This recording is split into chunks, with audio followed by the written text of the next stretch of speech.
Once trapped and violently removed from Puget Sound, Tokitae, long held at an aquarium in Miami, appears to be coming home.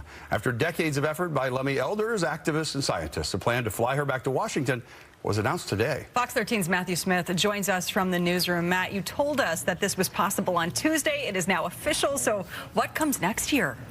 Honestly, a huge flurry of activity. They're talking about Tokitae being in Puget Sound, the Salish Sea, in just 18 to 24 months. Frankly, given where we've been, this is a remarkable development. I think we're up to the task. I think we can do it. And intention is the beginning. With that, the future of Tokitae seems bright. Much brighter than recent videos showing her in her tiny tank and without the crowd she spent decades performing for. Of course, the fun Seaquarium visitors saw was only skin deep. The reality is, Tokitae, known as Lolita while performing, was ripped from Puget Sound near Whidbey Island in the 70s. I know Lolita wants to get to free waters. I don't care what anyone says. She's lived this long to have this opportunity. Today, during fiery comments, NFL owner Jim Irsay announced he's putting up the cash to move Tokitae. The goal? A large sanctuary sea pen in Puget Sound that would allow her space and contact with her relatives, the Pod, part of the endangered southern resident killer whales. Lolita is sick with pneumonia. From protests in Miami to here at home. The drumbeat was growing louder and louder, getting us to today.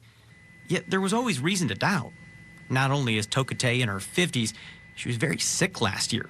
Not to mention, the Seaquarium had long said this would never happen. You need to open your mind and look to what is probably not your plan. But this man, with the dolphin company, bought the Seaquarium, and plans quickly changed. Those hoping to move Tokitae slowly gained his ear, and it seems he gained their passion. She lived through her capture and the death of her family. She lived through her other family members dying. And she lived through being in this small tank for so many years. But when you see her, her life force is just, I mean, it just brings you to tears. A lot of emotion for the people tied to this. Now, details of plan have not been announced, but one person did let it slip that a C-17 aircraft would be needed to move Tokitae across the country.